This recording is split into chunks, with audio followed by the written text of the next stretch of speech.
നമസ്കാരം. നമ്മുടെ ലളിതാ സഹസ്രനാമത്തിലെ 17ാമത്തെ നാമമാണ് ഞാൻ ഇന്ന് പറയുന്നത്.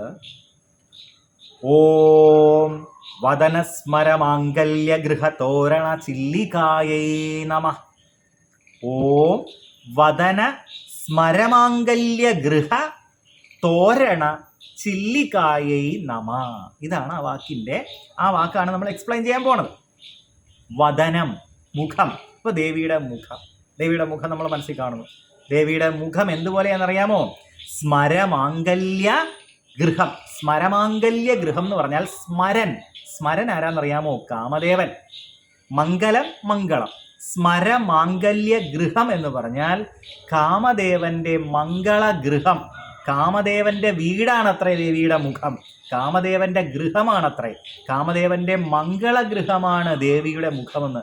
അത്ര ഐശ്വര്യമുള്ള മുഖമാണ് ദേവിയുടെ. അപ്പോൾ വദന സ്മരമാംഗല്യ ഗൃഹ, അവിടുത്തെ അപ്പം ആ ഗൃഹത്തിൽ സാധാരണയായി തോരണങ്ങൾ തൂക്കാറുണ്ടല്ലേ, തോരണം. അപ്പൊ ആ തോരണങ്ങൾക്ക് പകരമായിട്ട് ദേവിയുടെ മുഖത്ത് എന്തായിരിക്കുന്നത്? ചില്ലിക മീൻസ് പുരികക്കൊടികൾ. തോരണങ്ങൾ ഇങ്ങനെ പറക്കുകയും ഇളകുകയും അനങ്ങുകയൊക്കെ ചെയ്യും. അപ്പോൾ കമാനമെന്നും ആർച്ചെന്നും ഒക്കെ പറയാം.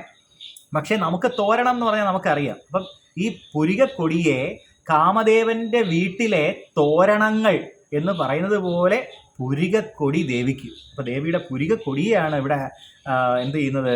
വിശദീകരിക്കുന്നത്. ഓം വദന സ്മരമാംഗല്യ ഗൃഹ തോരണ ചില്ലികായൈ നമ. ദേവിയുടെ ആ പുരികക്കൊടികളെ കണ്ട് നമ്മൾ എന്ത് ചെയ്യുന്നു? നമസ്കരിക്കുന്നു. ആ ദേവിയുടെ നോട്ടത്തിൽ എല്ലാം ഉണ്ട്. എല്ലാ ഐശ്വര്യങ്ങളും ആ ദേവിയെ നോക്കി നമ്മൾ തൊഴുമ്പോൾ നമുക്ക് കിട്ടുന്നതാണ്.